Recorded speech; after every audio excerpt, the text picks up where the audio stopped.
Meron akong gustong ipapansin sa inyo dito sa kaso ni Senator Marcoleta patungkol nga dito sa kanyang Statement of Contribution and Expenditures noong nakaraang eleksyon. Kung matatandaan natin na itong si Senator Pinky Lacson inopen na naman niya yung kaso daw ni Marcoleta. 'Di ba nga wala siyang mairebat doon sa mga sinasabi o sa privilege speech ni Senator Marcoleta kaya nga kung ano-ano ang pinuntahan niya. At ito katakataka na biglang napag-usapan na naman at bigla-bigla no na kumbaga merong mga hindi ko gusto, sabihin na natin na gano'n, na mga pangyayari na para bang meron ng desisyon ang COMELEC pero may nakialam. At sa halip na maglabas na ng desisyon, noon-noon pa may humabol. So, basahin muna natin itong balita na ito, no?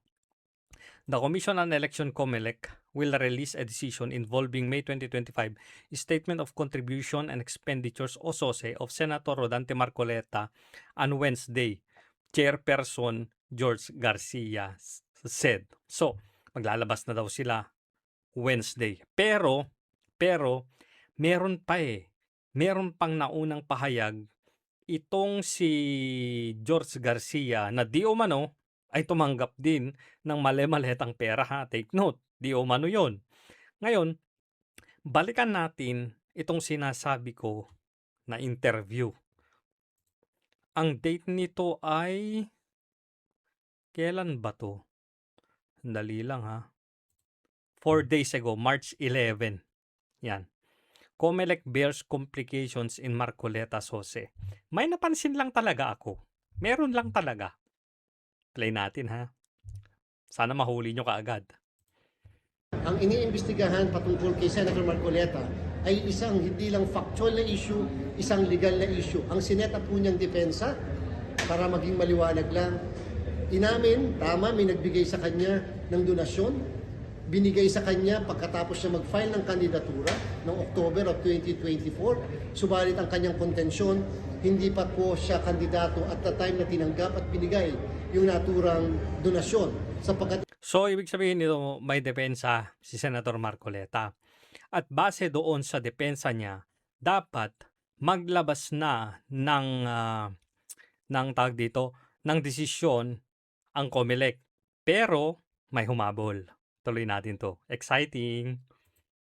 Ito daw po ay base sa desisyon ng Korte Suprema sa kaso ng Piñera versus COMELEC, and yan po yung sinasabi niya na dapat hindi siya maparusahan o dapat hindi siya kasuhan kung tumanggap man siya ng regalo, donasyon o kung kanino man. So doon diyan sa sinasabi ni George Garcia na tumanggap di umano ng maleta ay merong jurisprudence na binanggit o pinagbasehan ni Senator Marcoleta sa kanyang depensa. Tuloy. Doon sa panahon na hindi pa siya kandidato, nagpakita ng mga affidavits, nagpakita ng mga yung date, in-emphasize mabuti, yun po yung inire-resolve namin sa kasalukuyan. Mayroon na po rekomendasyon ang political finance. Ano daw? Meron na daw rekomendasyon ang political finance? Ano ba yun? And Affairs Department patungkol sa kaso na yan. So may rekomendasyon na. Dapat may rekomendasyon na. Okay? Dapat maliwanag yan sa inyo ha. Kanila naman po din minadali yung bagay na yan. Binigyan naman po ng pagkakataon na makasagot yung naturang personalidad. So dumaan sa due process. Natapos yung proseso ha. Kasi may rekomendasyon na nga. Okay? Inuulit ko para makuha ninyo. Kung kaya nga lamang po nagkaroon kasi ng konting komplikasyon na Yun na. Nagkaroon ng komplikasyon. Bakit kaya? naman. Sapagkat nung isang araw lamang po. Nung isang araw lang. Aba, pagkatapos magbunga nga ni Pinky Lacson, biglang may sumingit. Biglang may humabol. Ganun ba? May komplikasyon eh. Ang COMELEC ay nakatanggap ng referral mula sa Office of the Ombudsman. Oops! May referral. Biglaan may referral. Mula sa Office of the Ombudsman. Mula kay Boying. Ano kaya yun? Na kung saan may nag-file po kasi pala doon sa Office of the Ombudsman patungkol sa SOSE at saka doon sa SALN. Pag SALN, wala pong jurisdiction si COMELEC. Pag Correct. SOSE, may jurisdiction po si COMELEC. At ito po yung natanggap ng opisina namin na kung saan nire-refer sa amin yung issue ng SOSE na naka-refer naman ngayon sa Law Department. So, may reklamo sa COMELEC. Maglalabas na sana ng recommendation. Meron ding naka-file sa ombudsman. SOSE, tsaka, ano ba yung sabi niya ng isa? Basta, yung SOSE, tsaka SALN. So, nung meron ng referral o rekomendasyon yung COMELEC, biglang pumasok. Kahapon lang daw biglang pumasok yung reklamo sa ombudsman. Hindi, isipin nyo lang, bakit kaya? Tuloy muna natin to, sagutin natin mamaya. Ibig sabihin, pagka po kasi problema sa SOSE, sa Political Finance and Affairs Department, kaya lang walang makakapigil sa isang nagrereklamo na mag-file ng formal na complaint sa Law Department namin para magkaroon ng tinatawag na preliminary investigation. Ang katanungan po ngayon, paano ba mako-complicate? Teka.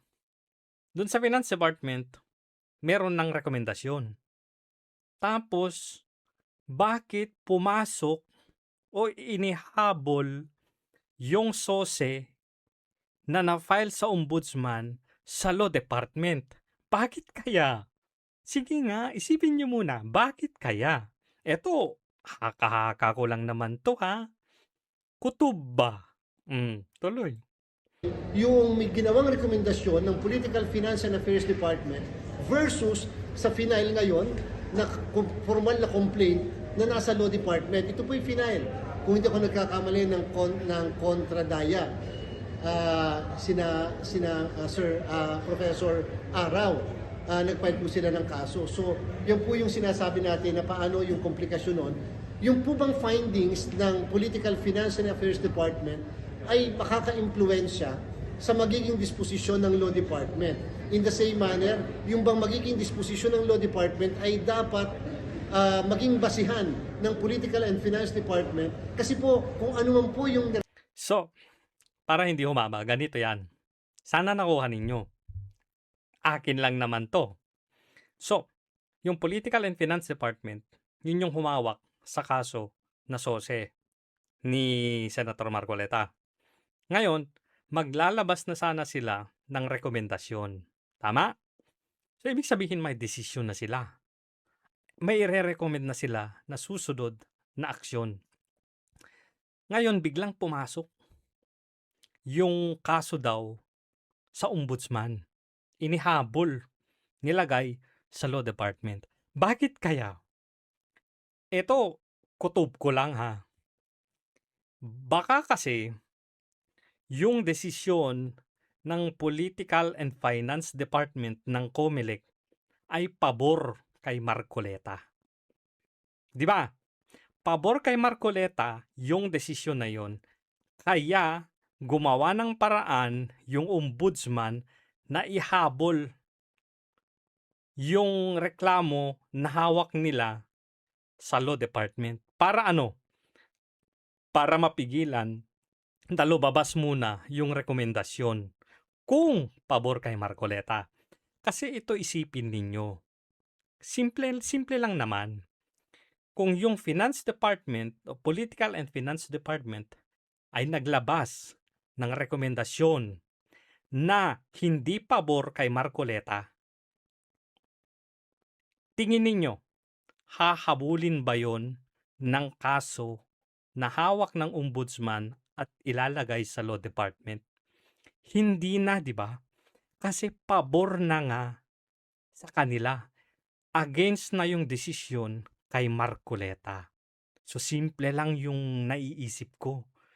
Malamang yung rekomendasyon ng Political and Finance Department ng COMELEC ay pabor kay Marcoleta na sasabihin na tama si Marcoleta na hindi dapat siyang parusahan dahil tumanggap naman siya ng donasyon nung hindi pa siya kandidato.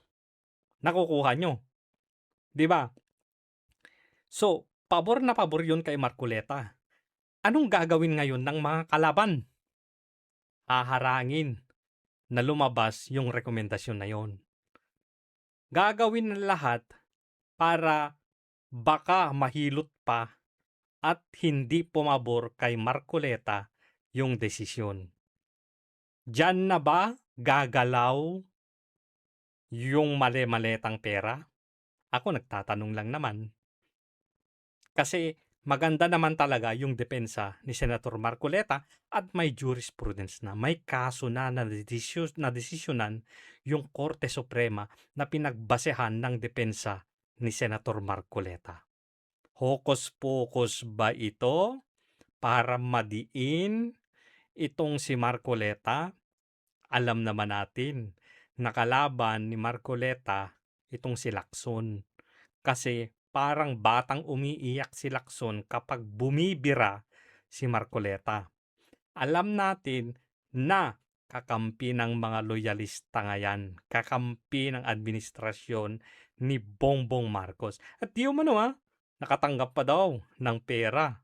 Sabi ni Toby Chanco, which is sabi niya, normal lang naman yun sa mga kandidato, tumatanggap ng pera para sa kanilang kampanya. So, ano sa tingin nyo guys? Yun bang desisyon ng Political and Finance Department ng COMELEC ay pabor kay Marcoleta kaya biglang inihabol na ipasok yung reklamo naman sa Law Department ng COMELEC na hawak ni Boying Remulla? Ano sa tingin nyo?